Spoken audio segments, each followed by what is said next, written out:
कहा गया है कि कर्म करो, फल की इच्छा मत करो। यदि हम कर्म करेंगे तो ही फल मिलेगा। यदि हम कर्म ही नहीं करेंगे तो यकीन मानिए फिर कुछ भी मिलने वाला नहीं है। जैसा कि हमारी आज की कहानी में बताया गया है, इसी जंगल में नीम का एक बहुत पुराना पेड़ था। उस पेड़ पर एक गिलहरी और एक कौवा रहते थे। दोनों पक्के दोस्त थे। गिलहरी मेहनती और फुर्तीली थी, जबकि कौवा कामचोर और आलसी था। एक बार की बात है, वे दोनों जंगल में कहीं घूम रहे थे। उन्हें वहाँ एक खाली खेत दिखाई दिया।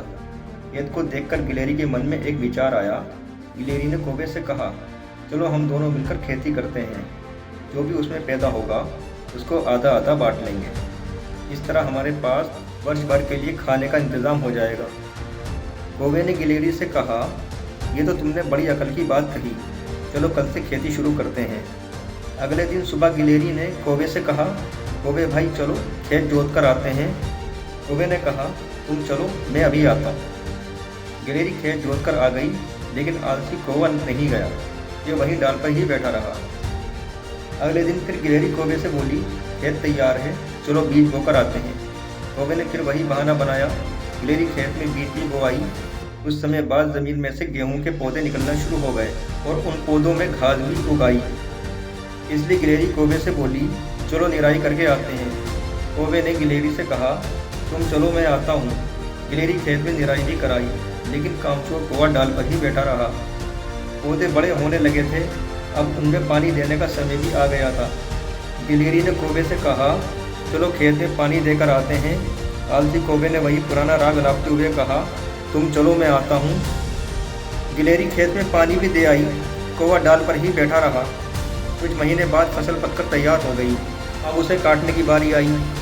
गिलहरी ने फिर कौवे से कहा, देखो अब तो फसल भी पक चुकी है, चलो अब दोनों मिलकर उसे काट लेते हैं। कौवे ने फिर से वही पुराना बहाना बनाया और पेड़ पर ही बैठा रहा।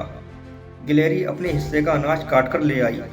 कौवे के हिस्से का अनाज वहीं पर खड़ा रहा। अचानक आसमान में काली घटाएं छाने लगीं और कुछ ही देर में वर्षा शुरू हो गई। उस रात खूब पानी बरसा। सुबह जब कौवा अनाज लेने पहुंचा तो उसका सारा अनाज पानी में बह चुका था। अब उसके पास अफसोस करने और आंसू बहाने के सिवा कुछ भी नहीं था।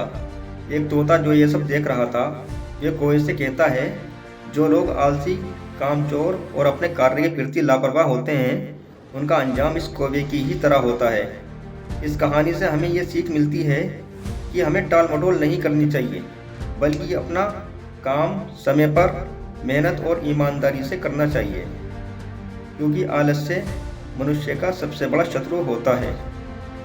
वीडियो पसंद आया हो तो लाइक और शेयर ज़रूर करें। जय हिंद।